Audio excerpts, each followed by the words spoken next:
bangis. Hindi ko agad napansin kung kailan nagsimula mag-iba ang pakiramdam ko sa baryo ng San Isidro. Nung una, iniisip ko lang na pagod yun.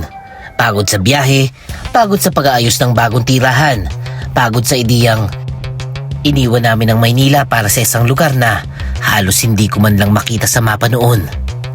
Ako nga pala si Miguel at ito ang kwento kung paano nagsimula ang lahat. Lumipat kami ng asawa kong si Elena sa San Isidro dahil sa kanyang ate, si Luz Biminda. Buntis siya noon at ayon sa pamilya nila, kailangan daw niya ng kasama at tulong. Simpleng dahilan, walang kakaiba. Gano'n naman sa probinsya talaga eh. Kapag may nagdadalang tao, lahat gumagalaw para alagaan. Sa araw, walang dahilan para magduda. Ang baryo ay parang pininta sa lumang postcard. May amoy ng bagong aning palay sa hangin, may mga batang nagtatakbuhan sa pilapil, at ang mga ibon tila hindi naubusan ng huni. Ang araw ay mainit pero hindi masakit. Parang yakap ng lugar na nagsasabing dito kayo ligtas. Pero kapag lumulubog na ang araw, doon ko unang nararamdaman ang bigat. Pagdating ng dilim, parang may ibang anyo ang San Isidro. Ang hangin lumalamig ng biglaan. Hindi preskong lamig, kundi yung lamig na parang may humahaplos sa batok mo kahit wala ka namang katabi. Ang mga ilaw sa bahay ay may hina at ang mga anino ay tila mas mahaba kesa sa dapat. Sa unang linggo pa lamang namin, may mga bulong na akong naririnig. Hay! May mga aswang dyan sa may kakahuyan, ha? Huy! Huwag mong pansinin kapag may narinig ka sa bubong, ha? Lalo na kapag bilog ang buwan. Hoy, iho! Isara mo ang bintana bago mag-alas 12, ha? Naririnig ko ang mga yun sa tindahan, sa poso, kahit sa hapagkainan. At gaya ng karamihan, tinatawanan ko lang. Lumaki ako sa syudad. Para sa akin, kwento lang yun. Pantakot sa bata, pamana ng mga matatanda. Mas iniisip ko ang kinabukasan namin ni Elena. Ang bagong simula, ang tahimik na buhay. Hanggang sa nakita ko si Luz Biminda. Sa unang salubong pa lamang namin, may kung anong hindi ko maipaliwanag. Hindi siya mukhang may sakit pero hindi rin siya mukhang malusog. Maputla ang balat niya. Hindi dahil sa araw o kulang sa tulog, kundi parang ganun lang talaga siya. Ang mga mata niya mapupungay. Mabigat ang tingin na para bang laging may iniisip na ayaw niyang sabihin. Ako po si Miguel. Yan ang sabi ko. Nilahad ko ang kamay ko.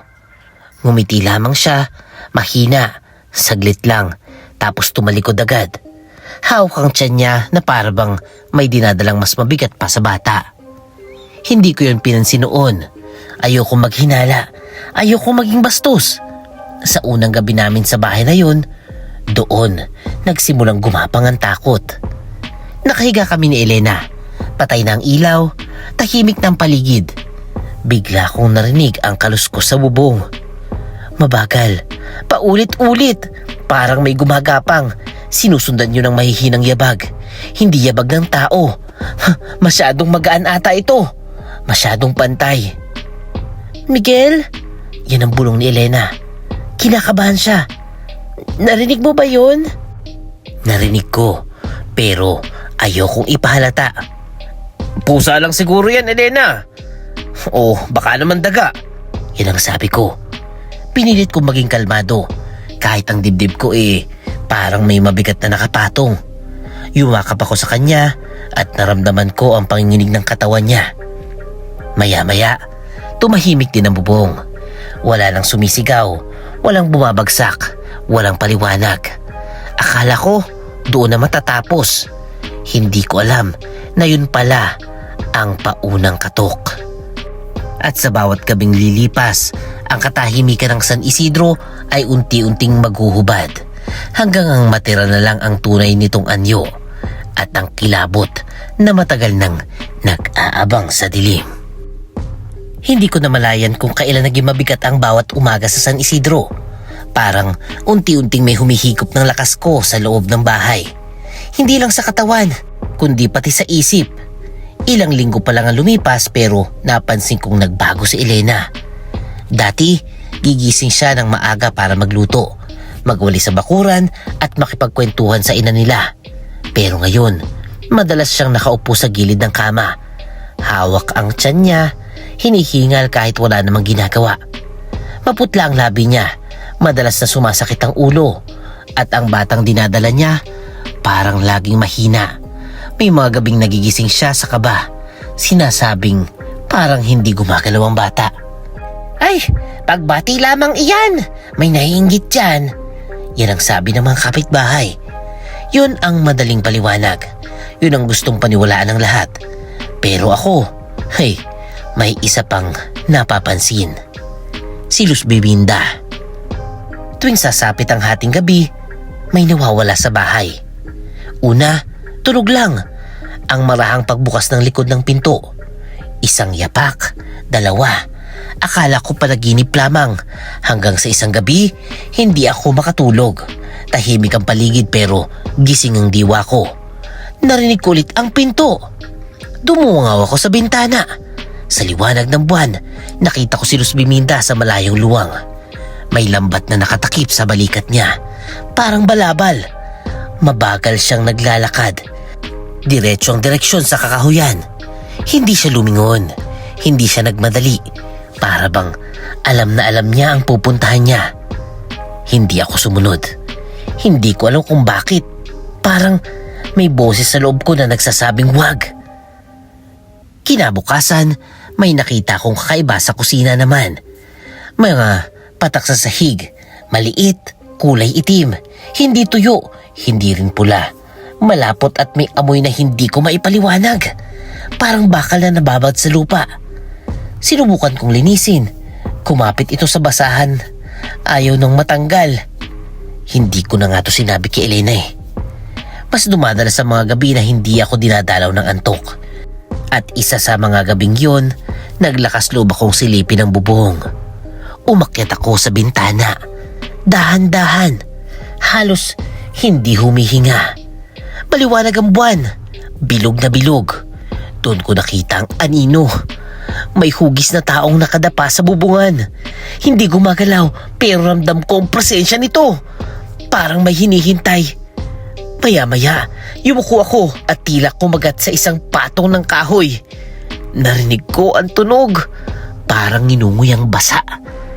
Tapos, unti-unting umusli ang dila. Mahaba, manipis, parang tubo na hinahanap ang butas ng bahay. Kumapang ito sa pagitan ng mga yero. Dahan-dahan lamang, parang may hinahanap ito. Nanginginig ang kamay ko habang bumababa ako. Tinakpan kong ilong at bibig ni Elena gamit ang banig na may asin at bawang. Alala ko, ang payo ng mga matatanda kahit hindi ko alam kung gagana, basta itry na lang. Sa labas, narinig kong ungol. Hindi sigaw, hindi rin iyak. Parang hayop na nagugutom. At sa isang iglap, bigla tong nawala. Kinabukasan, sinabi ko kay Elena ang lahat. Nakita ko at narinig ko. Tinitigan niya ako. Pagod at nalilito. Miguel, baka sobra ka lang napapagod. Hindi na uso mga ganyan ngayon. Yan ang sabi niya sa akin. Hindi na siya nakikinig pa. Doon ako pumunta kay Mang Selo. Matanda na siya. Payat. Laging amoy usok at dahon ng kubo niya. Tahimik siyang nakikinig habang nagsasalita ako. Hindi siya nagulat. Hindi rin siya ngumiti. Hoy, bantayan mo si Luz Biminda. Yan ang sabi niya sa huli. Mabigat ang boses niya. Hindi lahat ng aswang ay masama. Pero may mga nilalang na nasusumpa sa sariling dugo para mapunan ang matindi nilang gutom. Paglabas ko ng kubo, ramdam kong lamig kahit tirik ang araw. At sa unang pagkakataon, naisip ko, baka hindi lang pala kwento ang mga babala sa San Isidro. Hindi na ako makatulog ng maayos matapos ang babala ni Mang Selo. Sa bawat pagdampi ng dilim, parang may nakaabang. Kaya ginawa ko ang tanging alam kong paraan para makasiguro. Kahit Pagtawanan pa ako kung sakali. Naglagay ako ng bigkis ng buntot ng pagi at mga pako sa bintana. Maingat, tahimik. Ayoko makita ni Elena. Ayoko magmukha kong baliw sa sarili kong bahay. Habang ginagawa ko yun, nanginginig ang mga daliri ko. Hindi dahil sa lamig, kundi dahil sa kaba na baka tama ang hinala ko. Bilang ko ang mga gabi. 1, 2, 3 hanggang 5. Hanggang sa 14. Eksaktong hating gabi. Bumalik na naman ang kaluskos. Mas malinaw na ngayon. Mas mabigat. Parang may humihila sa bubong. May gumagapang na hindi na nagtatago. Bumilis ang tibok ng puso ko. Dahan-dahan kong tinabig ang kortina at dumungaw. Sa sinag ng buwan, nakita ko ang hindi ko kailanman makakalimutan. Si Luz Biminda. Oh, ang dating anyo niya. Humahaba ang mga kuko sa kanyang mga daliri. Kumikiskis sa yero. Ang balat niya'y unti-unting nagbago. Naging makinis, maitim, parang pinahira ng langis. Ang mga mata niya na dati mapupungay at malungkot ay namumula. Nagniningning sa dilim at parabang baga. Narinig ko ang tunog ng pagkapunit. Mula sa baywang pataas, humiwalay ang katawan niya. Bumuka ang mga pakpak sa balat niya. Basa at makintab, parang pakpak ng paniki na binalat sa hangin. Sa tabi ng bubong, nakabitin ang kalahating katawan at ang buntot. Mahaba, parang ahas, ay pumaling sa kabilang direksyon. Gumagalaw na parang may sariling isip. Hindi ko na napigilan ang sarili ko. Ayan, napahiyaw ako. Tumakbo ko palabas ng bahay at pinukpok ang mga kawayan sa poste. 3 beses, sunod-sunod. Ang tunog ay pumutok sa katahimikan ng baryo. Senyas ng panganib na matagal nang alam ng mga matatanda. Sumugod ang aso namin. Mabilis yun at matapang. Pero sa isang iglap lang, sinunggaban nito ni Luz Biminda. Parang basahan lang ang hayop sa kamay niya. Hinagis papunta sa kakahuyan. Nawala ang ungol ng aso sa dilim. At doon ko naramdaman ang galit na humalo sa takot. Kinuha ko ang itak. Hindi ko na inisip kung tama ba o mali. Tumakbo ako at sinugod ang nilalang. Tumama ang talim sa pakpak niya. May tunog na parang punit na tela na binasa sa dugo. Humiyaw siya, isang hiyaw na hindi pang tao. Umalingaw-ngaw yun sa buong bakuran. Pumailan lang siya. Winasiwas ang malabuhang bakpak at lumipad palayo. Nag-iiwan ng mga patak na itim na dugo na sumisingaw sa init. Sa kaguluhan, nagising ang buong bahay. Lumabas si Elena, kasunod ang ina nila. Nakita nila akong nanginginig, hawak ang dugo ang itak. Ang dibdib ko'y halos pumutok sa hingal. Hoy, asawa ko! Nasisiraan ka na ba ng ulo? Si Ate Luz Biminda yun ah! Hinahanap nila ang sinasabi ko, pero wala siya ron. Walang tao sa bubong, walang anino sa bakuran. Ang iniwang latak ng dugo lamang ang nandun. Mainit, itim, at dahan-dahang lumulubog sa lupa na parang hinihigop ng mismong baryo. Walang naniniwala sa akin. Sa mga mata nila, isa lang akong lalaking tinangay ng mga kwentong probinsya. Isang asawa na napagod. Isang bayaw na nagduda sa maling tao. Pero alam ko, nakita ko eh. At sa gabing yun, habang nakahiga akong gising na gising, may isang malinaw na katotohanang bumaon sa isip ko. Hindi na lihim ang gumagala sa bubong. At ang aswang, hindi estranghero. Kinabukasan, mabigat ang hangin sa loob ng bahay. Hindi ako kinausap ni Elena. Hindi rin ako tiningnan ng ina niya. Para bang may malinaw na hatol na ako ang may kasalanan ng lahat. Ako nagdala ng takot sa tahanan nila. Ako ang lalaking nagbintang sa sariling hipag. Hinayaan ko na lang. Wala akong lakas na makipagtalo eh. Ang isip ko'y paulit-ulit na bumabalik sa dugong itim na lumulubog sa lupa kagabi at sa sigaw na hindi pa rin umaalis sa tenga ko. Bandang hapon na, dumating si Mang Selo. May dala siyang lumang aklat, makapal, kupas ang balat at amoy amag at usok. Nang ipatong niya yon sa mesa, parang bumigat ang buong silid. Upo siya at nagsimulang magsalita. Walang paligoy-ligoy na para bang matagal na niyang hinihintay ang sandaling ito. Ang sumpa ay mas matanda pa sa baryong ito. Nanggaling ito sa kasunduan. Nilahad niya ang kwento ng angkan ni na Elena at Luz Biminda. Noon pa raw, may ninuno silang nakipagkasundo sa isang engkanto upang ipagtanggol ang kanilang lahi laban sa mga magnanakaw, mamamatay tao at masasamang loob. Kapalit ng proteksyon, bawat henerasyon ay maghahandog ng isang anak, isang tagapagbantay o isang aswang. Hindi siya kakainang inosente. Ang target lamang ay mga pasaway at masama ang loob. Pero kapag tinanggihan ang tungkulin, nagiging gutom ang sumpa. Napatingin ako kay Elena. Nanginig ang labi niya. Pinaliwanag ni Mang Selo na tumanggi si Luz Biminda. Ayaw niyang maging halimaw. Ayaw niyang mamuhay sa dilim. At dahil doon, unti-unting sinakop ng gutom ang pagkatao niya. Gutom na wala nang pinipili. Kung gusto mong tapusin ito, kailangan mong harapin hindi lang ang aswang, kundi ang mga anito at ninuno mismo. Nang dumating na ang gabi, nagsimula na ang ritual. Sa gitna ng bakuran, gumawa kami ng bilog gamit ang asin, bawang at langis ng niyog.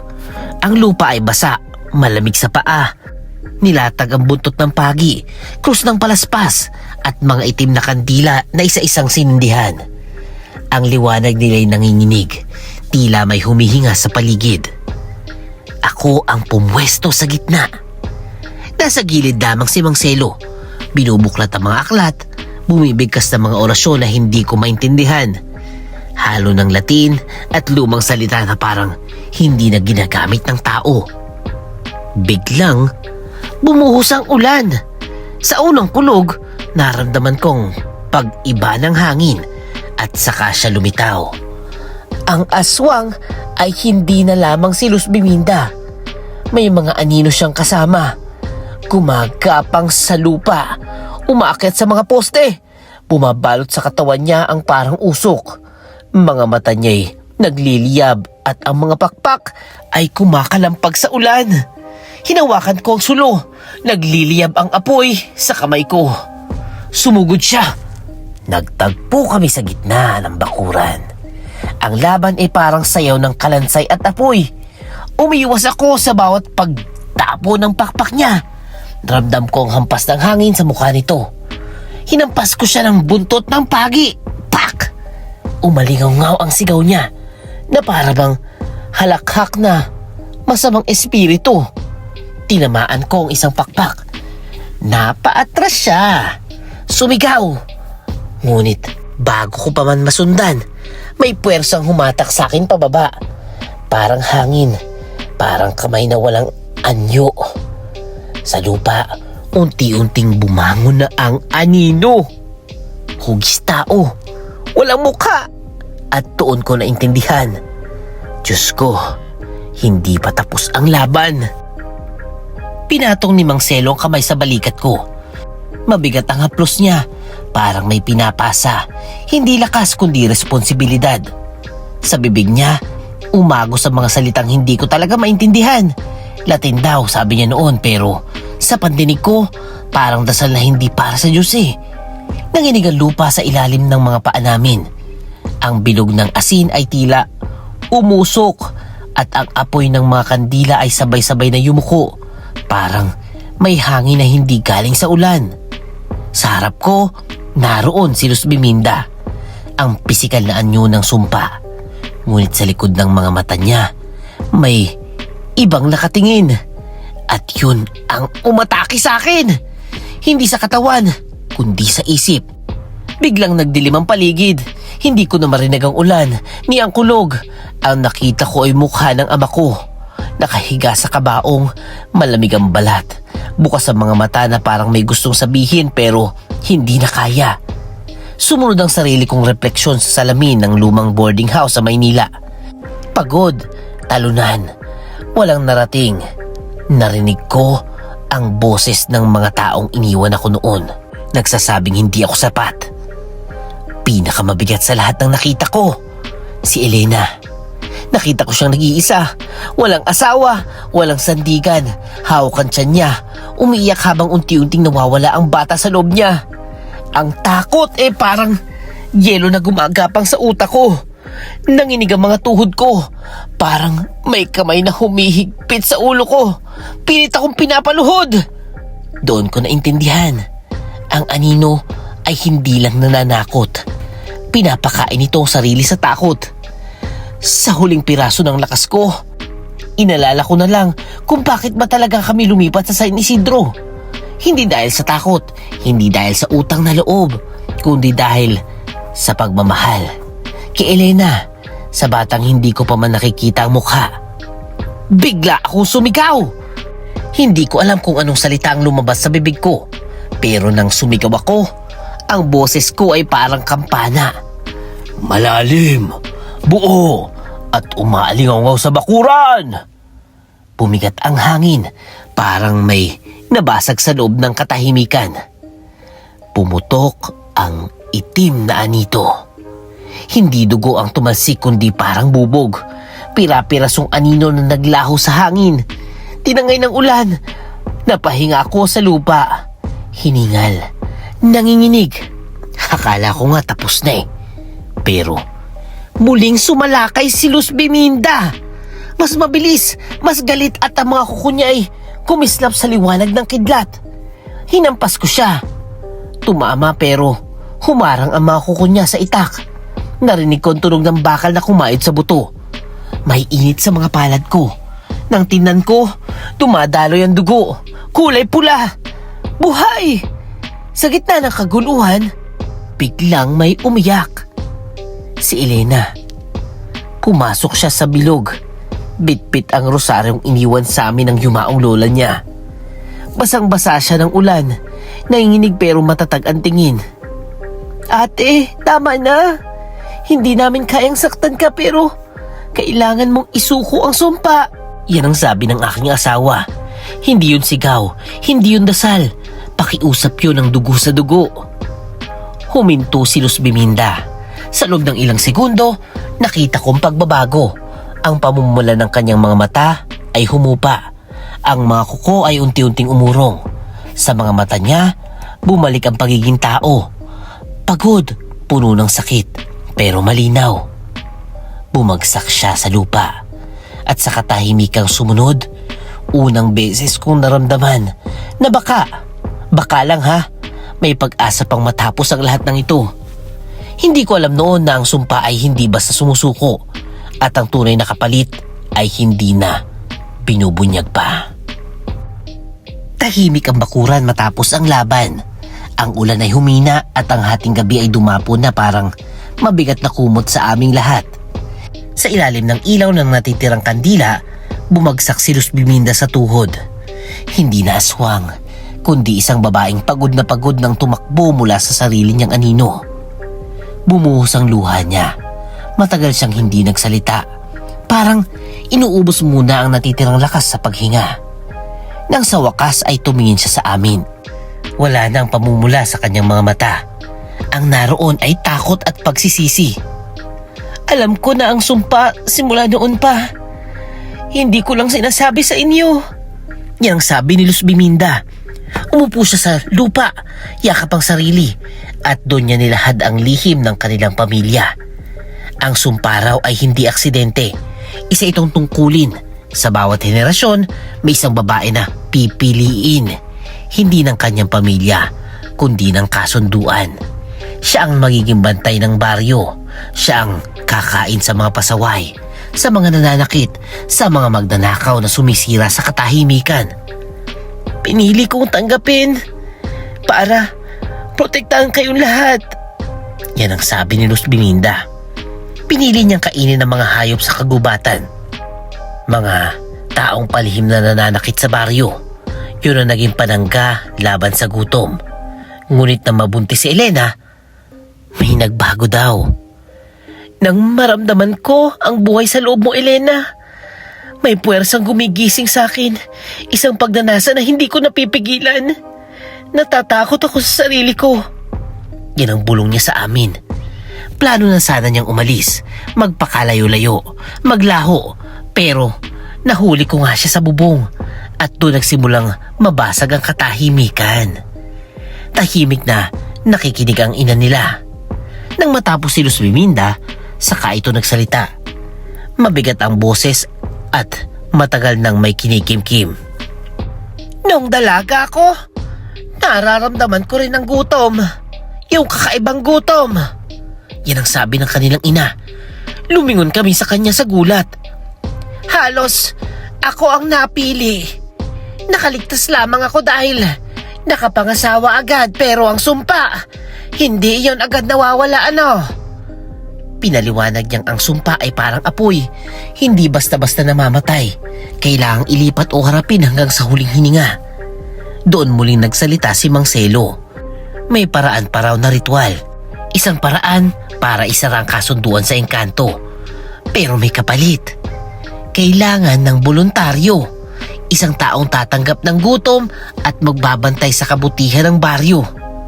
Ayan, wala nang nagsalita sa amin. Hanggang si Elena ay tumango. Oh my God! Hindi ko hahayaang magpatuloy ito sa ating mga anak. Ako na lang ang hahawak nito. Parang binuhusan ako ng malamig na tubig. Humarap ako sa kanya, halos nagmamakaawa. Elena, ako na lang! Kung may kukuha ng sumpa, ako na lang! Ngunit umiling siya. Mahinahon pero parang buo na ang desisyon. Babae ang laging hinihirang. Babae ang pinipili. Ako na. Ina ako. Hindi ko na siya napigilan pa. Binigay ni Mang Selo ang inumin. Dugo at langis na hinaluan ng mga dasal na mas matanda pa sa baryo. Nang ininom ni Elena ang timpla, lumiwanag ang paligid. Hindi ilaw ng apoy, kundi liwanag na parang hininga ng umaga. Nawala ang mga anino. Huminto ang hangin. Pero pumagsak si Elena sa aking mga bisig. Sa gilid, humikbi si Luz Biminda na tao na ulit. Nangihina, malaya. Akala ko noon tapos na ang lahat. Hindi ko alam na ang sumpa, marunong din pala maghintay. Lumipas ang mga buwan na parang panaginip na ayaw akong gisingin. Umalis si Luz Biminda ng tahimik. Isang umagay, may manipis na hamog sa palayan. Hindi na siya nagpaalam sa buong baryo. Sa amin na lang. Yakap niya si Elena ng mahigpit at sa akin ay tumangulang. Parang parehong pasasalamat at paalam. Sinabi niyang magsisimula siya muli sa malayong lugar at babalik lamang kung tatawag ang tungkulin. Hindi namin siya nakita pa. Nagkaanak na kami ni Elena. Malusog ang anak ko. Malakas ang iyak. Sa unang beses na kargahin ko ang sanggol, naniniwala kong tapos na ang sumpa. Tahimik ang mga bubong. Wala nang kaluskos. Ang gabi ay napalitan ng awit ng tinikling at huni ng kuliglig. Maging ang mga kapitbahay ay nagsabing bumalik na daw sa dati ang San Isidro. Pero ang katahimikan ay hindi nangangahulugang wala nang nagbabantay. May mga bulong na nagsimulang umikot sa baryo. Tuwing kabilugan ng buwan, may nakikita raw na anino sa gilid ng kamalig. Isang lalaking nakatayo roon, hindi gumagalaw, nakatitig sa asul na langit na parang may hinihintay. Noong una, hindi ko yun pinansin. Hanggang sa isang gabi, napansin kong ako pala yung tinutukoy nila. Isang umaga, nagigib ako sa puso ng masugatan ng kamay ko. Malitang hiwa, walang dapat ipag-alala, pero nang tumulo ang dugo, nanlamig ang katawan ko. Hindi ito kulay pula. Maitim, malapot. Parang yaong latak na nakita ko noon sa kusina. Parang putik. Sinabi ko, dumi lang. Pero sa mga sumunod na gabi, naramdaman kong pagbigat ng katawan ko. Hindi pagod hindi rin gutom. Isang gutom na walang laman ng tiyan. Pero may hinihingi ang loob. Napansin ko ang mga ngipin ko ay unti-unting lumalapad. Mas matalas, mas sensitibo sa amoy ng dugo. Naalala ko nga pala yung ritual. Tumanggi ako noon. Sa isang bangungot, nagpakita sa akin ng engkanto. Wala siyang malinaw na mukha, liwanag lang at anino. Ang boses niya ay parang sabay-sabay na bulong ng maraming nilalang. Ang sumpa ay hindi mapipili. Hinahanap ito. Ang pusong puno ng takot at pot ay mananagot. Naalala ko mga gabing kinimkim ko ang galit. Ang takot na mawala ng asawa. Ang pot sa sarili kong kahinaan. Ang mga sandaling gusto kong ako ang magdesisyon kahit mali. Hindi lahat ng umaayaw ay ligtas. At hindi lahat ng tumatanggap ang dadapuan. Nagising akong pawis na pawis. Humihingal at may lasa ng bakal sa bibig ko. Simula nun, tuwing gabi, kailangan kong pigilan ang sarili. Lumalayo ako sa bahay kapag bilog ang buwan. Tumititig ako sa langit. Hinihila ang hininga. Pinipigilan ang gutom na gustong kumawala. Hindi ko alam kung hanggang kailan ito. Hindi ko alam kung kakayanin ko pa. Kaya ito ang babala ko sa mag-asawang magbabalak lumipat sa baryo. Ang mga sumpa ay hindi laging sumusunod sa plano. Minsan, hindi sila napapasa, kundi kusang kumakapit. Habang sinasabi ko ito, ramdam kong paus na ang tinig ko. Mababa, malalim, parang galing sa kuweba na. Yung ganito ba? At bago tuluyang maputol ang kwento ko, kung makikinig kang mabuti, maririnig mo ang pagaspas ng pakpak ko at mahabang buntong hininga ng isang nilalang na patuloy na nagbabantay sa dilim. Wakas, at kung nagustuhan niyo ang ating story, please comment yes. Kung meron naman kayong real life stories na nakakatakot at gustong i-feature sa ating channel, please comment your email. At syempre, huwag kalimutang mag-like, mag-share, mag-comment at mag-subscribe na kay Kuya Bangis!